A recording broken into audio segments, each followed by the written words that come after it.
You already know the word happy. You already know sad, big, important, nice. So why does your English still sound flat, still sound like a textbook, still sound like something you memorized instead of something you actually feel? Here's the twist. Nobody tells you.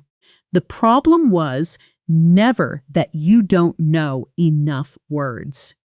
The problem is that you're only using about 20% of the words you already have stored in your brain. Today, that changes. In the next few minutes, you're going to take words you already understand and turn them into words you actually use. Words that make native speakers stop and think, wait, this person really speaks English well. I'm Ava, and this is Natural Word English, the channel where we don't just collect vocabulary, we put it directly into your mouth, into real conversations, into the exact situations you'll face this week. At work, on a call, in a meeting, at a dinner with friends. No long grammar lectures, no lists you'll forget by tomorrow. Just words that stick because you use them the moment you learn them. Let's talk for 30 seconds about why this actually works, because it matters. Most people study vocabulary the wrong way. They open an app, they see a word, they see a translation, they move on to the next word. 10 minutes later, that word is gone. Why? Because your brain doesn't store isolated words very well. Your brain stores stories. It stores context. It stores emotion. If I just tell you that elated means very happy, you'll forget it by tonight. But if I tell you about a woman named Claire who just found out she got the job she'd been dreaming about for 2 years, and she calls her best friend and says, "I'm elated. I can't stop smiling." Suddenly, that word has a home in your memory. It's attached to a person, a feeling, a moment. That's the entire method behind everything we do here. Real context, real people, real emotion, and then you say the word out loud right now while the feeling is still fresh. That's what makes it stick. Not repetition alone. Repetition plus emotion plus your own voice. So here's what's going to happen in this video. We're going to walk through real situations, work situations, personal situations, emotional situations, and in each one, I'm going to give you a common basic word you already know, and then upgrade it to a stronger, more advanced word that native English speakers actually use. You'll hear the word in a sentence. You'll hear it in a short, natural conversation. And at several points, I'm going to stop, give you a line, and ask you to answer out loud before I give you the model answer. Because reading is not speaking, and listening is not speaking. Only speaking is speaking. Grab your coffee, get comfortable, and say every single word out loud, even if you're alone in the room, especially if you're alone in the room. Let's begin. Let's start with the workplace, because this is where so many of you tell me your English feels weakest. Not because your grammar is bad, but because your vocabulary sounds too simple for how smart you actually are. Imagine this. You walk into the Monday morning meeting. Your manager asks the team, "How is the project going?" And everyone, including you, says the same thing every single week. "It's going well." Fine, nothing wrong with that sentence. But it's forgettable. It doesn't show your team that you're paying close attention to the details. Instead of well, try on track. The project is on track. This phrase tells your manager something specific. That things are following the plan. Moving in the right direction, no delays. It's more professional, more precise, and it signals that you understand timelines, not just general progress. Say it with me. The project is on track. One more time, a little faster, natural rhythm. The project's on track. Notice how is and on blend together when native speakers talk quickly.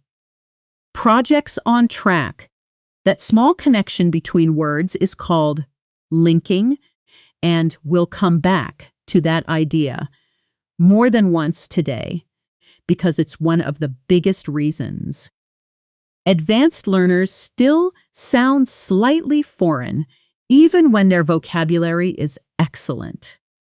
Now, let's go a level deeper on that same idea. What if the project isn't just fine? What if it's actually going better than expected? Most learners would say, "It's going very well," and repeat very 3 times for emphasis. Very, very well. A native speaker rarely does that. Instead, they reach for a stronger word, exceeding expectations. Honestly, the project is exceeding expectations.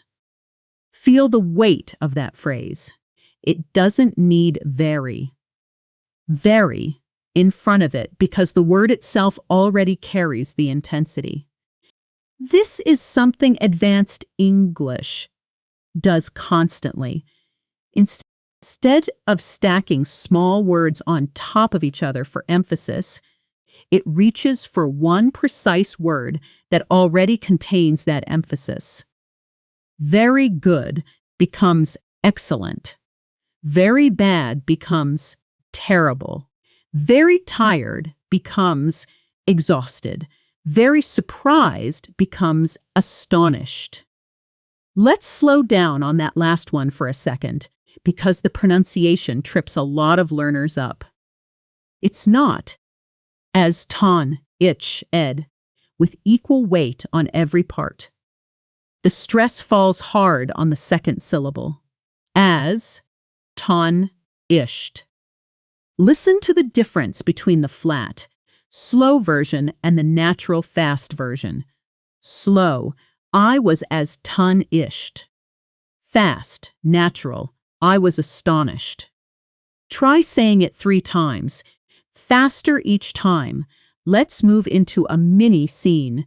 Now, because vocabulary means nothing until you can hear it living inside a real conversation. Picture this.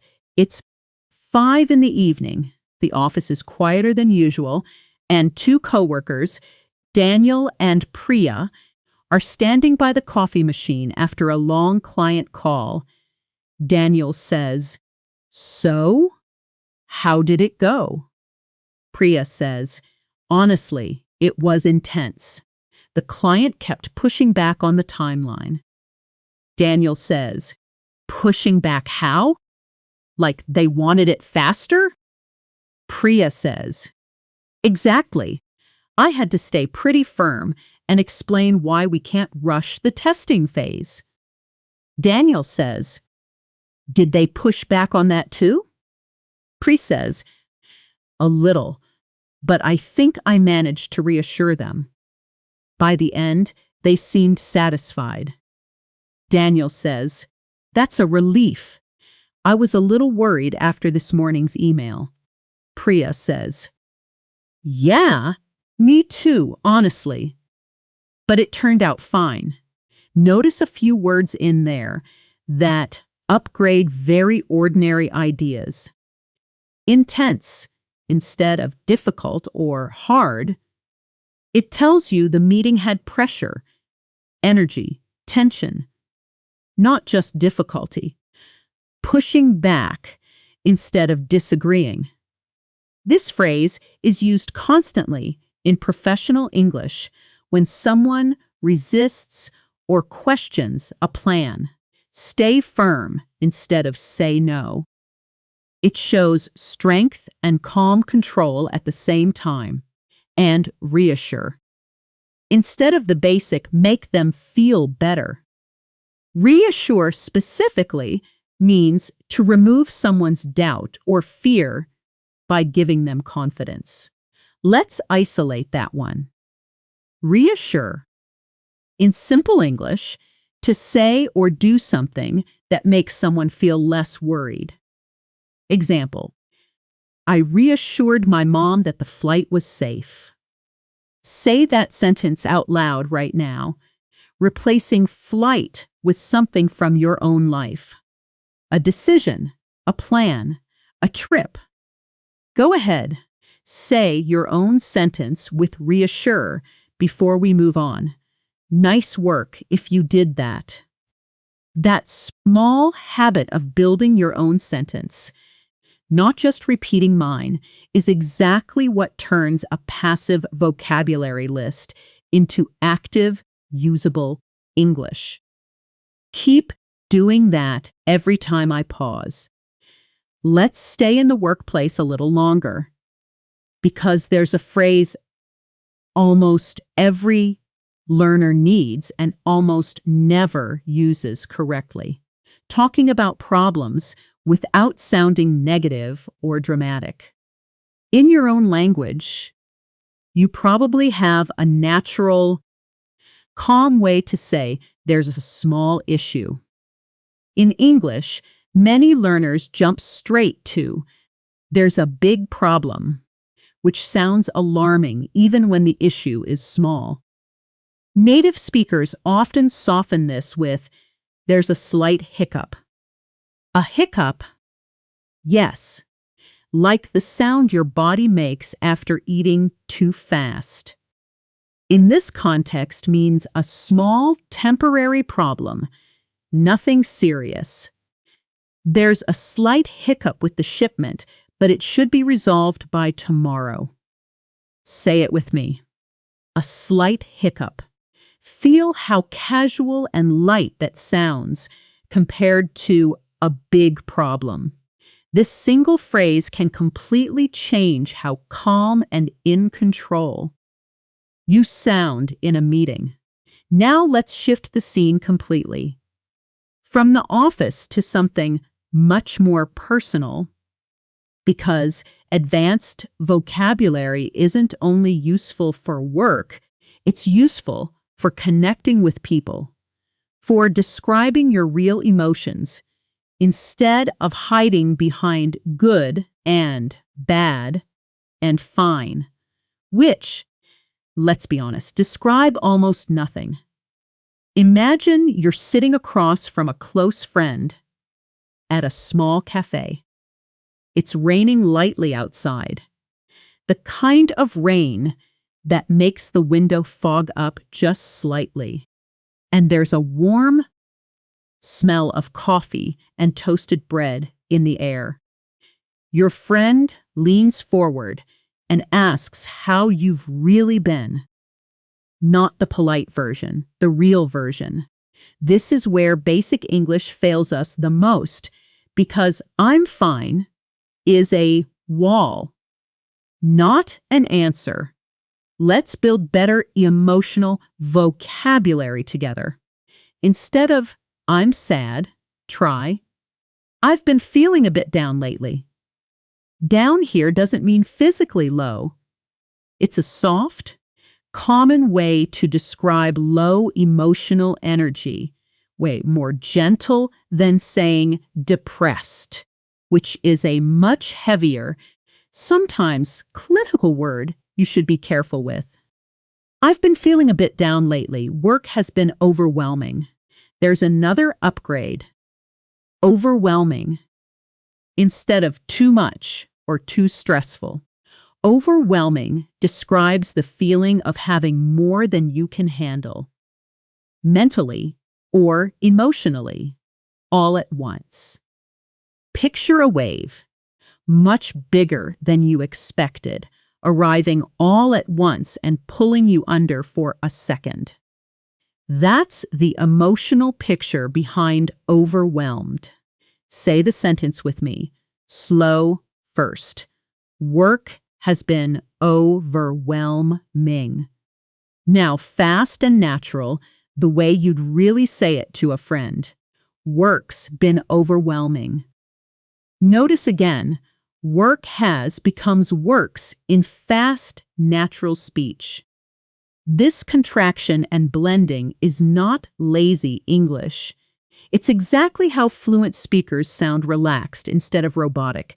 Let's continue the cafe scene. Your friend, let's call her Mia, says, that sounds rough. What's been overwhelming you the most? You could answer, just everything, which is honest, but doesn't give Mia much to hold on to. Instead, try being specific with stronger vocabulary. Mainly the deadlines. I feel like I'm constantly playing catch-up. Playing catch-up is a wonderful phrase. It means trying to reach the same level as everyone else after falling behind, running to close a gap. It's visual, it's natural, and native speakers use it in work, in school, in fitness, in almost any area of life where you feel behind. Mia responds, I get that completely. Have you talked to your manager about it? You say, not yet. I don't want to come across as someone who can't handle pressure. Here's our next upgrade. Come across as, instead of the basic seem like or look like, come across as specifically describes the impression you give to other people. Sometimes intentionally, sometimes not. He came across as rude, even though he didn't mean to. She always comes across as very confident. Let's pause here, because this is a perfect moment for a role switch exercise. I'm going to be Mia, and I want you to be my friend explaining a real overwhelming situation from your own life, using at least one of today's words. Overwhelming, playing catch-up, or come across as. I'll ask the question. Then there will be a short pause for you to answer out loud in your own words. And after that, I'll give you a sample answer so you can compare. Here we go. Mia asks, so what's really going on with you lately? Pause the video here for a moment and answer out loud, using your own real situation. Okay, welcome back. Here's a sample answer you could compare with. Honestly, I've been overwhelmed with deadlines at work, and I feel like I'm constantly playing catch-up. I don't want to come across as someone who's struggling, so I just keep pushing through. Notice how 3 separate advanced phrases fit naturally into one honest human sentence. That's the goal. Not using fancy words to sound impressive, but using precise words to say exactly what you mean. Let's take a short breath here. Close your eyes for just 5 seconds. If you're somewhere safe to do that, take one slow breath in and let it out. Good. Vocabulary. Learning works best when your nervous system isn't tense. So we'll do this kind of short reset a couple of times through the video. Nothing long, just enough to keep your brain fresh and absorbing instead of tired and skimming. Now, back to work. Let's move to a completely different setting. A professional interview, because this is one of the highest pressure moments where basic vocabulary can genuinely cost you the job, and advanced vocabulary can genuinely win it. Picture the scene. A small, quiet office, a wooden table, a laptop open between you and the interviewer, a woman named Rachel, calm eyes, notebook in hand. She looks up and asks the question almost everyone dreads. Tell me about a time you faced a challenge at work and how you handled it. The weak, basic answer sounds like this. One time, there was a big problem with a client, and it was very hard, but I fixed it and it was good. Grammatically fine, completely forgettable. Nothing in that sentence tells Rachel who you really are under pressure. Now, let's rebuild that same story with stronger, more precise vocabulary. There was a period where a key client was extremely dissatisfied with our delivery timeline. I had to step in, get to the root of the issue, and rebuild their trust before the relationship fell apart. Let's break this down piece by piece.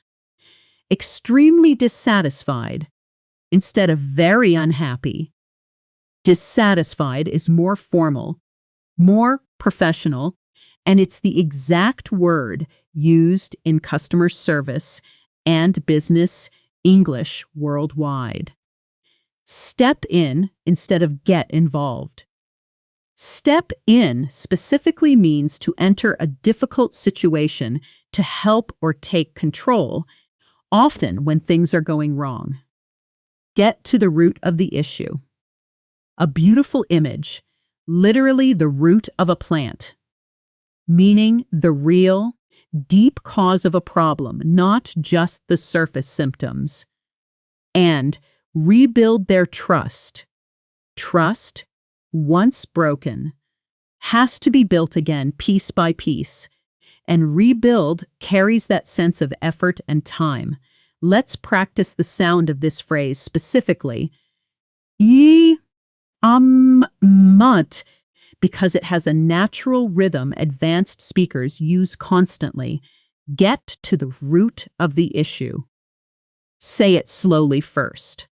Get to the root of the issue.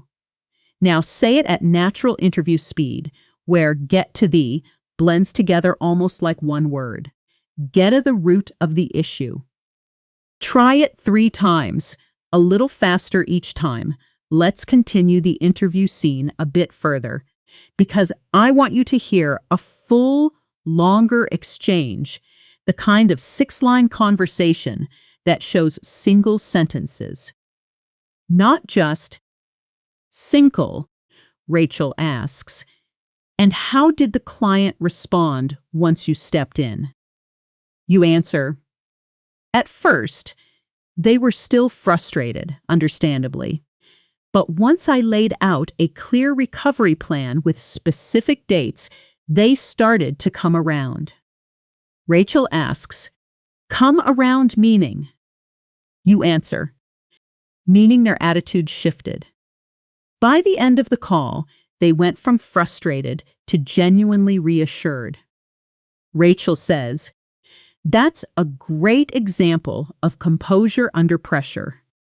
You answer, thank you. I think staying calm is what allowed me to think clearly instead of just reacting. Let's collect the gold from that exchange. Laid out. To lay something out means to present it clearly, piece by piece, usually a plan or information, so it's easy to follow. Come around. a wonderful phrasal verb meaning someone's opinion or attitude gradually changes, usually from negative to positive. Shifted instead of changed. Shifted suggests a smoother, more gradual movement, often used for opinions, moods, or strategies. And composure, the ability to stay calm and controlled, especially in a difficult situation. Composure is a noun. You'll hear constantly sits in professional and even sports contexts. She kept her composure during the crisis. Say that sentence with me, replacing the crisis with a moment from your own life where you had to stay calm. I kept my composure during... Finish it out loud right now. We're building real momentum now, and you're doing genuinely strong work absorbing all of this at once. That's real progress. And I want you to notice it, because noticing progress is part of what keeps this sticking in your long-term memory instead of slipping away by tomorrow. Before we move into our next block, travel and social situations. Let's do a quick listening and shadowing round using everything we've covered so far. Shadowing means something very specific. You listen to a short sentence, and instead of waiting until it finishes, you start repeating it almost at the same times, like an echo, just half a second behind the original voice. This trains your mouth and your ear to move together in real time, the way real conversation actually happens, instead of the slow, delayed way most classroom repetition works. Let's try it. I'll say a sentence twice. The first time, just listen. The second time, shadow me immediately. Don't wait. Jump in right as I start. Here's sentence 1. The project is on track and exceeding expectations. Just listen. Now again. Shadow me. Start right away. The project is on track and exceeding expectations. Here's sentence 2. I've been feeling a bit overwhelmed, but I'm trying to stay composed. Just listen. Now, shadow.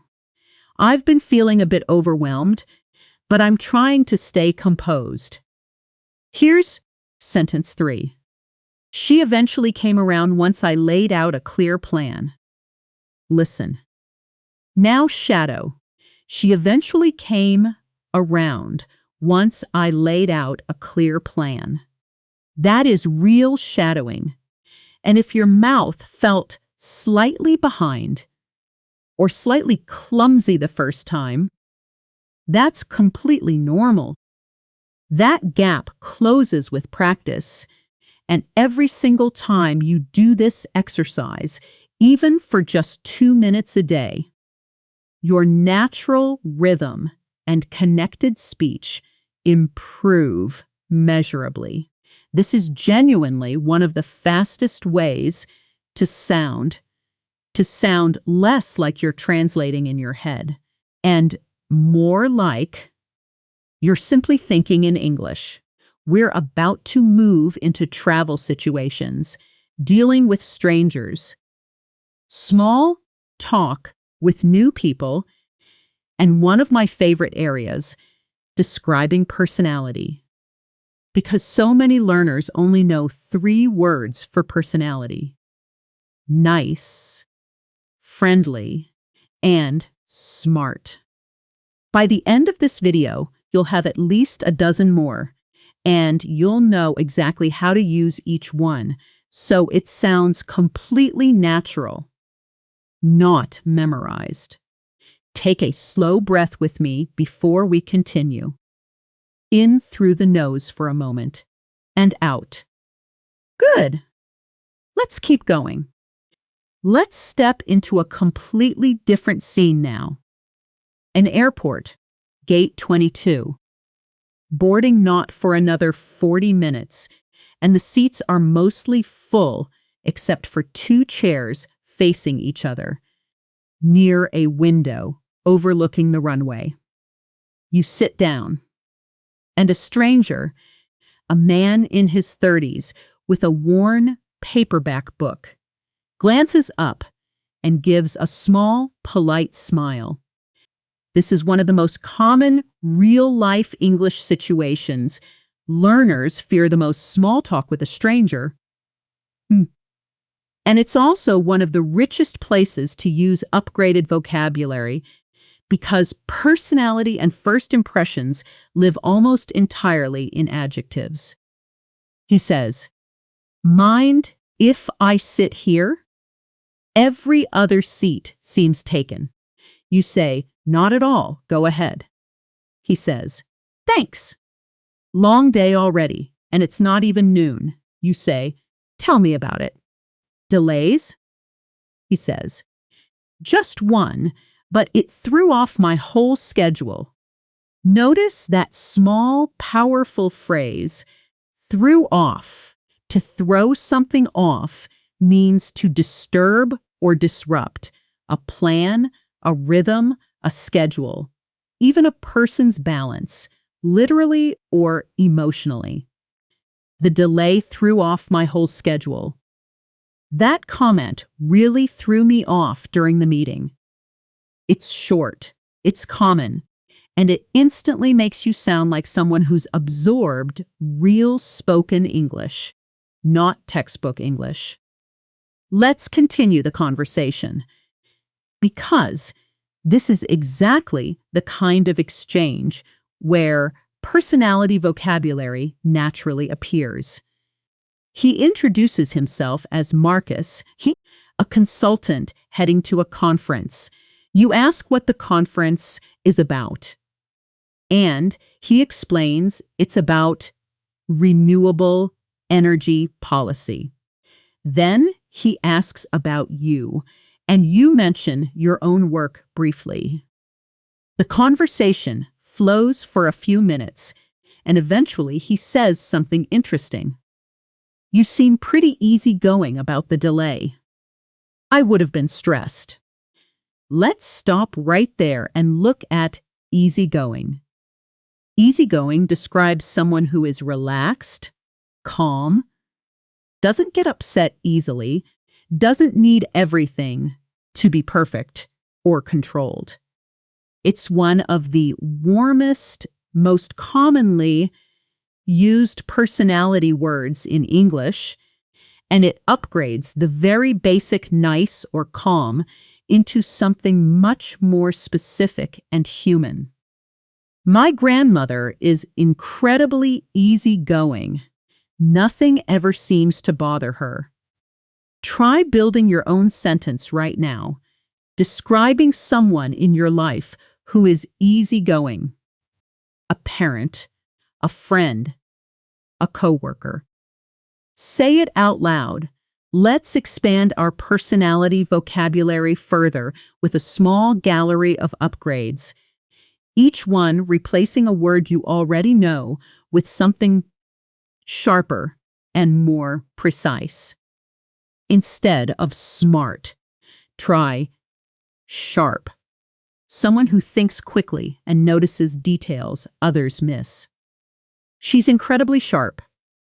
She caught the mistake immediately. Instead of funny, try witty. Quick, clever humor, often built on wordplay or fast thinking. He's one of the wittiest people I know, always has a comeback. Instead of shy, try reserved. Someone quiet, careful about what they share, not necessarily nervous, just private.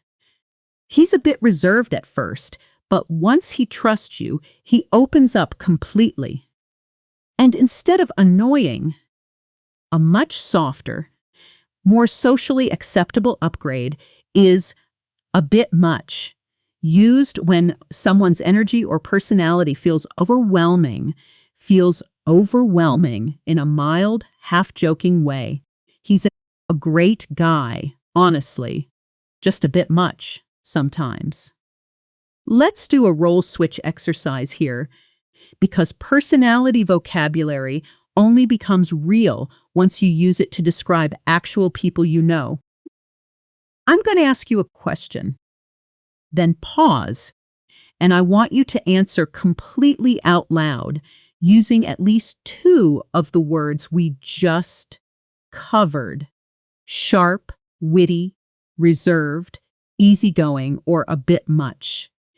Here's the question. Think of someone close to you: a friend, a sibling, a coworker. How would you describe their personality? Pause here and answer out loud in full sentences.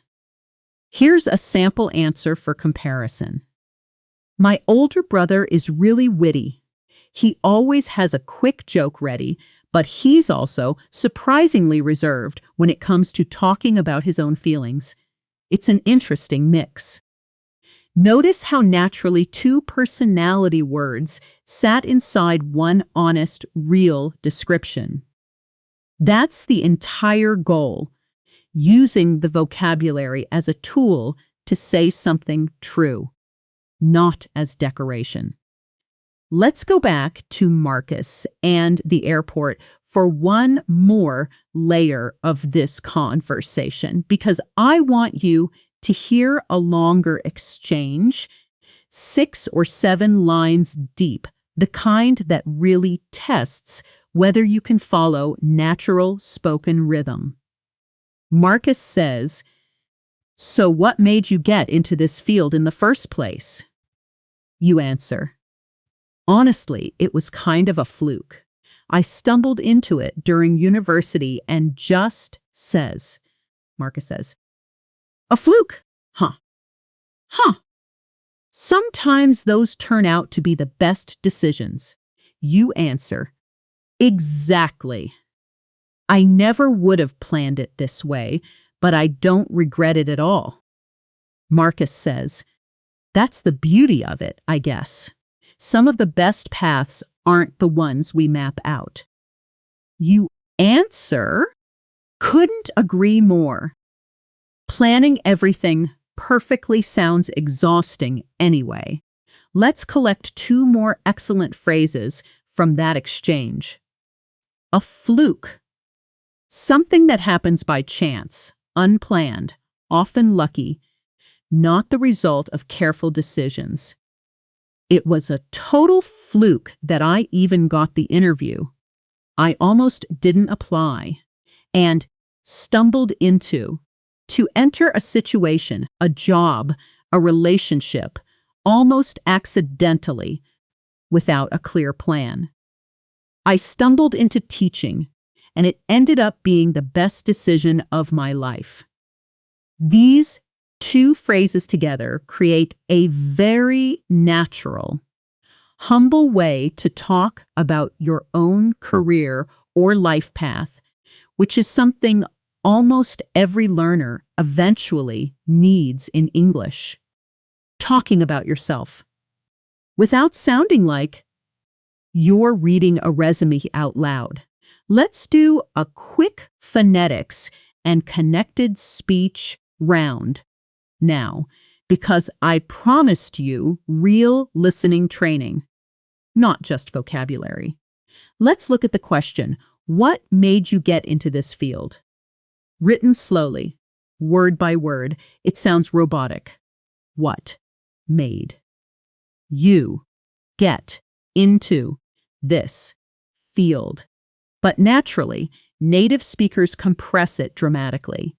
What and made blend, you softens, and the whole thing comes out closer to. What made you get into this field? Listen to the difference between the slow, separated version and the fast, natural version, back to back. Slow. What made you get into this field? Fast. What made you get into this field? Try saying the fast version 3 times, focusing on letting the words melt into each other instead of separating them like beads on a string. Here's another one. N is a phrase we already used. I don't regret it at all. Slow and separated. I don't regret it at all. Fast and natural. The T sounds soften and disappear into the next word, almost like a light tap instead of a hard stop. I don't regret it at all. Try it.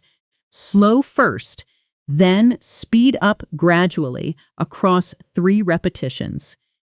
This is a good moment to talk directly about listening for the main idea instead of every single word. Because in real conversations, on calls, in meetings, at parties, people speak fast, and if you try to catch every word, you'll fall behind and panic. Instead, train yourself to catch the shape of the sentence and respond naturally, even when you miss a word or two. If someone says something quickly and you only catch about 70%, don't freeze. Use a natural filler response like right, or I see, or that makes sense, while your brain finishes processing the rest. These aren't signs of weak English. Native speakers use them constantly, even with each other, simply because processing speech takes a tiny moment, and these fillers buy you that moment gracefully instead of leaving an awkward silence. Let's take a short pause to reset. A brief, quiet moment, just a few seconds. Picture yourself right now, wherever you are. Take a slow breath in. As you breathe out, notice one thing you can see near you. Notice one thing you can hear, and notice how you feel in this moment. Good. That kind of short, sensory awareness is actually something we're going to use very intentionally later in this video as a real speaking exercise. So keep that idea in the back of your mind. Let's shift now into a slightly different kind of scene. A dinner with friends, warm lighting, plates half empty, the comfortable kind of conversation that happens after the main course. When people start talking more honestly, this scene is going to focus on describing situations and decisions, the kind of vocabulary that makes storytelling in English feel alive instead of flat. You picture 4 friends around a table. You and 3 others, Sophia, Ben, and Layla. The conversation turns to a big life decision one of them recently made. Sophia says, "So, Ben, are you seriously going through with the move?" Ben says, "Yeah, it's official. I handed in my resignation last week." Layla says, "Wow, that's a huge leap. Were you nervous?" Ben says, "Terrified, honestly. But I'd been putting it off for years, and I finally just committed." Sophia says, "What finally pushed you to pull the trigger?" Ben says, "Honestly, I realized I'd regret it more if I stayed than if I tried and it didn't work out." Let's slow down and mine this exchange for gold because it's full of excellent upgrades. Going through with it. To actually complete a plan or decision, especially one that's difficult or scary, instead of backing out. A huge leap. A big, often risky change, usually positive but uncertain, like literally jumping from one place to another. Putting it off. Delaying something. usually because of fear or avoidance. A phrasal verb almost every English speaker uses weekly. Pull the trigger, a vivid, informal idiom, meaning to finally make a decision after hesitating, borrowed from the image of a gun, but used constantly in totally nonviolent, everyday contexts like business, relationships, and life choices. And regret, a word many learners know, but let's upgrade the surrounding structure. Instead of, I will feel bad if, native speakers often say, I'd regret it if, which is shorter, more natural, and appears constantly in real conversation. Let's do a longer role switch here, because I want you to practice being Ben, explaining your own big decision, real or imagined, using at least 2 of these phrases. Going through with it, a huge leap, putting it off, or pull the trigger. Sophia is going to ask you a question. There will be a pause, and then I'll give you a model answer. Sophia asks, what finally made you decide to take the leap? Pause here and answer fully out loud, in your own words, using your own real situation if you can. Here's a sample response. Honestly, I'd been putting it off for almost 2 years. I kept telling myself it wasn't the right time. But eventually I realized there'd never be a perfect moment, so I just decided to pull the trigger and go through with it. Notice again how 3 separate phrases combined into one completely natural, emotional, human sentence. That's fluency, not memorization. That's using vocabulary as a tool to express something real. Let's continue the dinner scene one more layer deeper, because Layla is about to ask a follow-up question that introduces a beautiful, slightly more advanced structure for talking about uncertainty. Leela asks, do you ever have second thoughts? Ben answers, occasionally, late at night, mostly.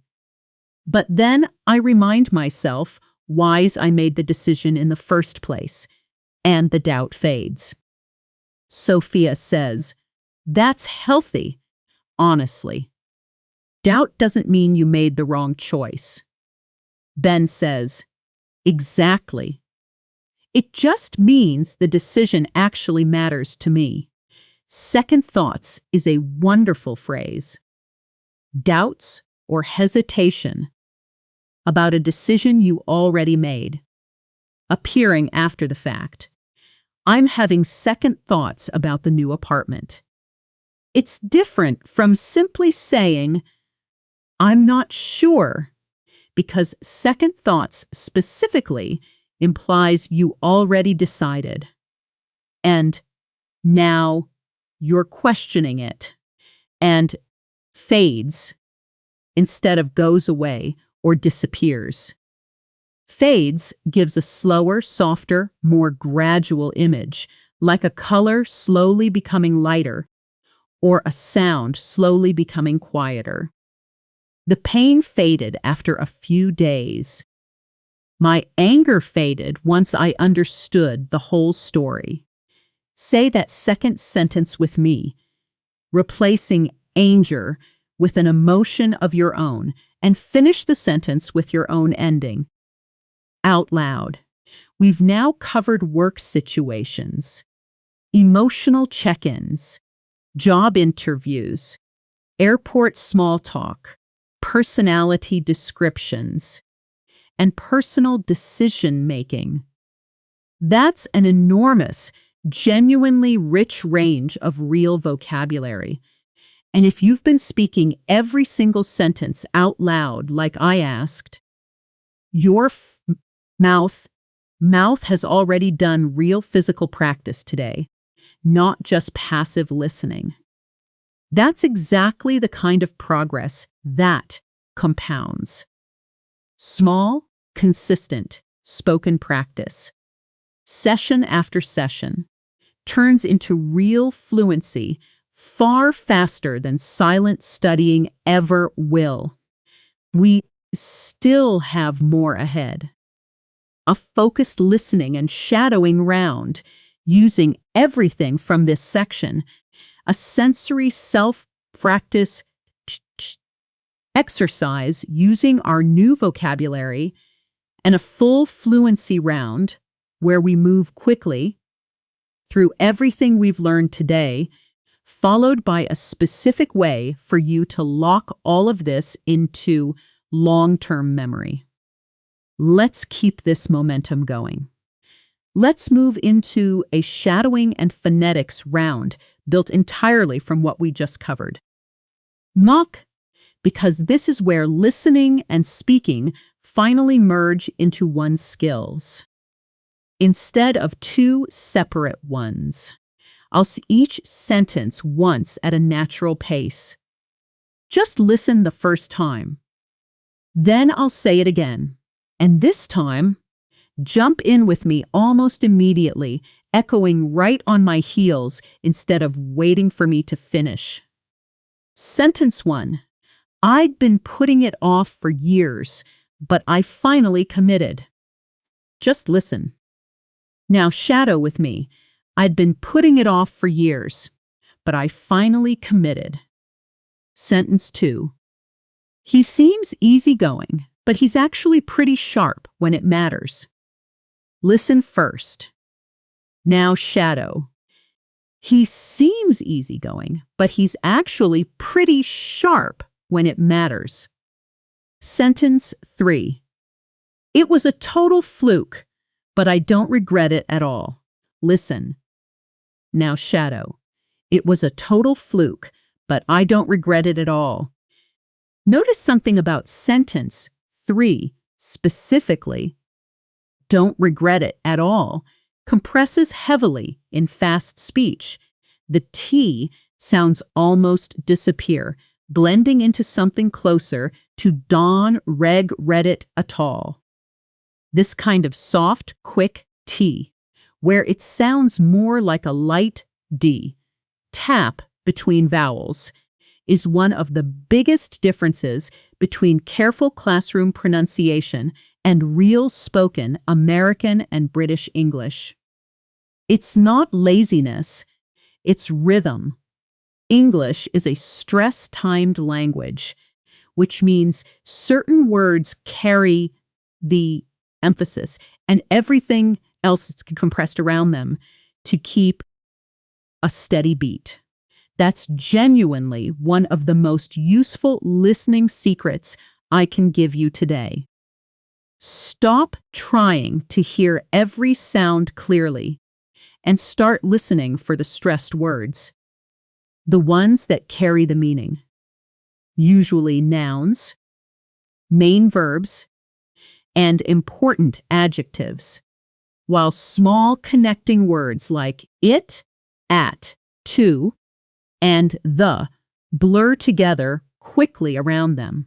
Let's practice this stress pattern directly with one more sentence, something you genuinely say in a real conversation about work stress.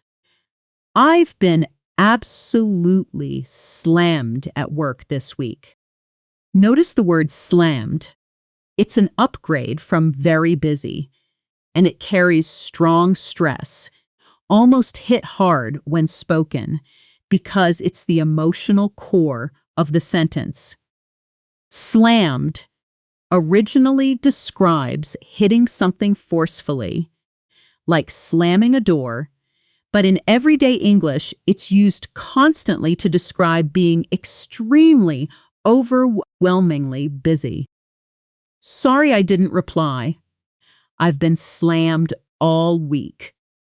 Say it with strong stress on slammed. almost like you're physically emphasizing how busy you were. I've been absolutely slammed. Try it 2 more times, exaggerating that stress a little each time until it feels natural rather than forced. Now, here's a small extension of that same idea, useful in almost any professional or social context.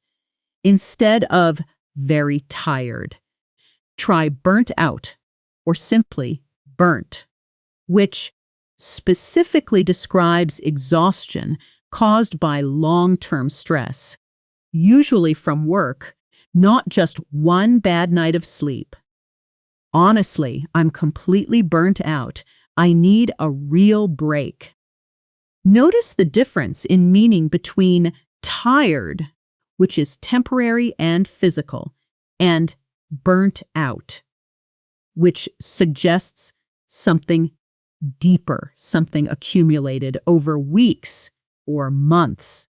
This distinction matters. Using burnt out correctly in the right emotional context tells a native listener that you understand nuance, not just vocabulary lists. Let's move into a slightly different kind of exercise now. A sensory self-talk practice, something you can genuinely use outside of this video, alone in English, to build real fluency, even when nobody is around to talk to. The idea is simple, but surprisingly powerful. Describe your immediate surroundings, your senses, and your emotional state out loud in English, using vocabulary you've just learned. This trains your brain to think directly in English instead of translating from your first language, and it builds a kind of private, low-pressure speaking habit you can repeat daily, even for just 2 or 3 minutes.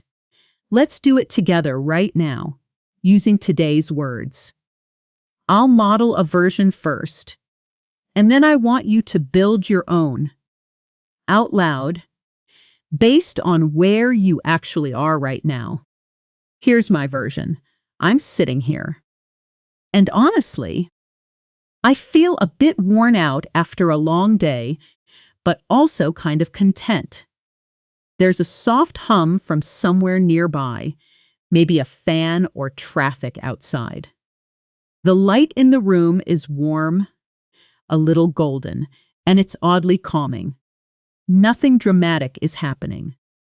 But there's a quiet sense of relief, just being still for a few minutes. Notice a few of today's ideas quietly living inside that description. Worn out, as another gentle upgrade for tired.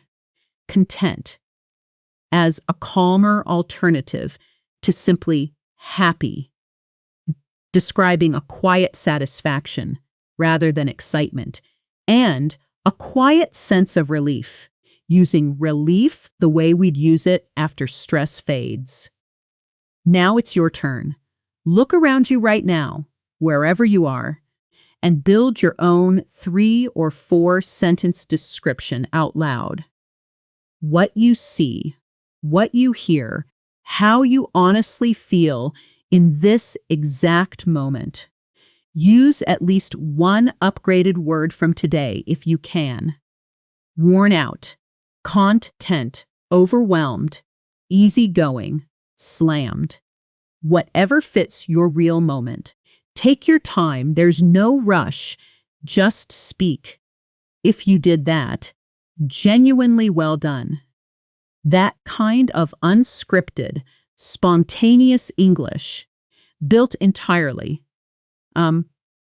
from your own real surroundings, is some of the most valuable practice you can do, because it forces your brain to generate language actively instead of just recognizing it passively when you hear it from someone else.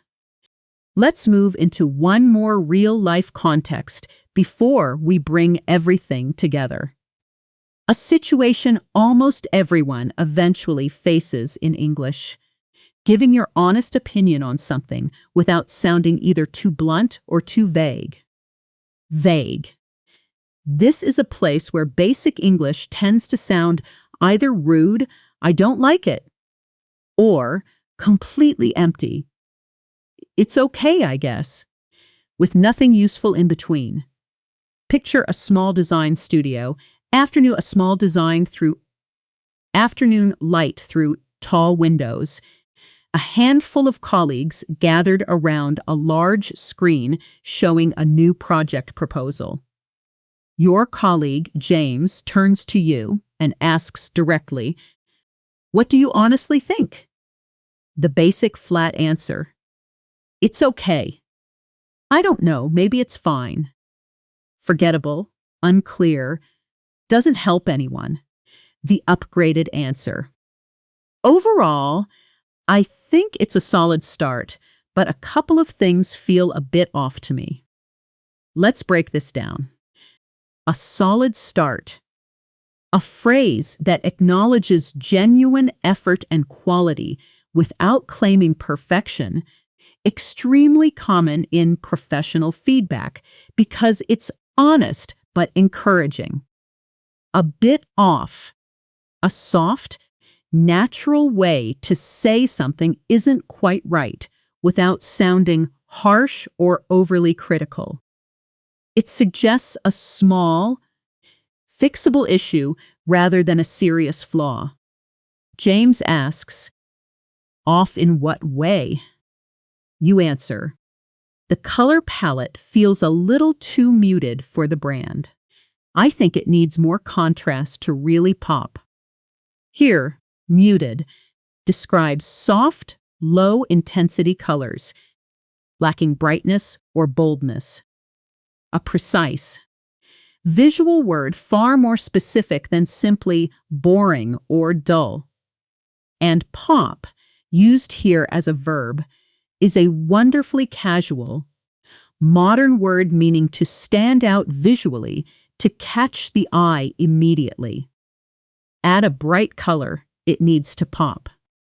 Say that sentence with me, imagining any object in front of you right now that could use more visual energy. It needs to pop. Try building your own full sentence around it. James says, "That's fair, actually. I think we leaned too safe with the palette." You answer, "Exactly. A little boldness wouldn't hurt." Leaned too safe is a lovely phrase. To lean toward something means to have a tendency or preference in that direction, and leaning safe specifically describes choosing the cautious, low-risk option, more daring. Instead of something more daring, we tend to lean safe with new clients until we understand what they want.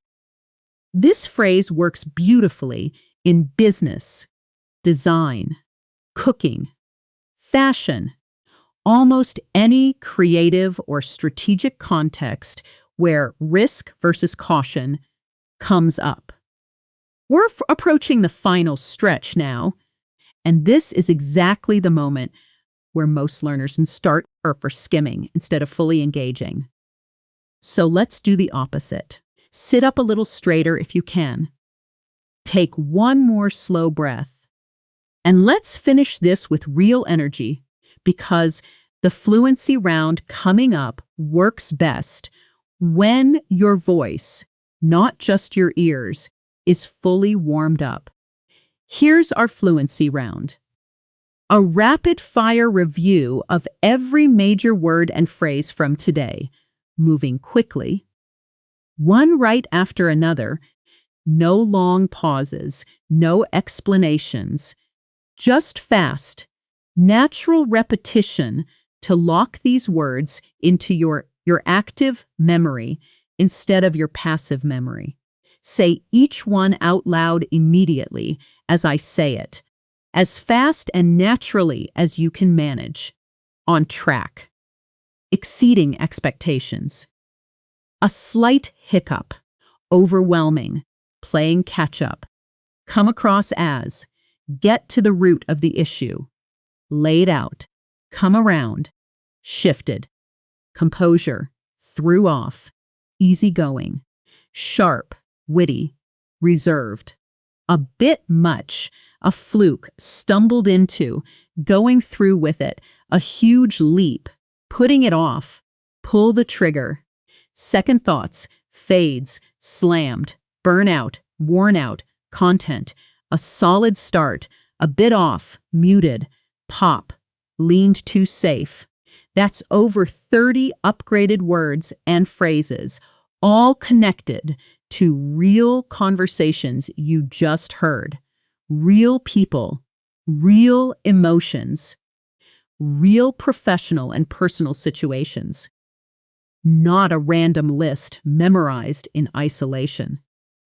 Let's run through it one more time, a little faster, because repetition at speed is exactly what moves vocabulary from "I recognize this" to "I can say this instantly without thinking." On track. Exceeding expectations. A slight hiccup. Overwhelming. Playing catch-up. Come across as. Get to the root of it. Laid out. Come around. Shifted. Composure. Threw off. Easygoing. Sharp. Witty. Reserved. A bit much. A fluke. Stumbled into. Going through with it. A huge leap. Putting it off. Pull the trigger. Second thoughts. Fades. Slammed. Burnt out. Worn out. Content. A solid start. A bit off. Muted. Pop. Leaned too safe. Genuinely well done. If your mouth felt tired just now, that's real evidence of real practice. That's not a bad sign. That's exactly what active vocabulary training feels like, and it's a completely different experience from passively reading a list on a screen. The people's man. Now, before you go, here's your specific task, not a vague practice more instruction, but something concrete and measurable. Pick exactly 2 phrases from today's list, any 2 that felt most useful to your real life, and write 1 sentence with each, describing something actually true about your day, your week, or your personality. Then, in the comments below this video, post both sentences, not a translation, not a random example, a real sentence about your real life, using real vocabulary from today. I read these, and when I see specific personal sentences sent instead of generic ones, that's exactly the kind of active use that makes this vocabulary permanent instead of temporary. If today's video genuinely helped you hear the difference between English you understand and English you want and English you actually use, that difference matters more than almost anything else in language learning. And there's a very simple way to keep building on it. Come back tomorrow, because we upload a new video like this one every single day, always built around real context, real conversations, and real speaking practice, never just another list to scroll past. Subscribe and turn on notifications if you don't want to miss the next one, because consistency, not intensity, is what actually builds fluency over time. Small daily sessions like this one, repeated often, will move your English further in a month than one long study session ever could. Thank you for staying with me through this entire lesson and speaking every single sentence out loud, because that effort is exactly what separates us people who understand English from people who truly speak it. I'll see you in the next video.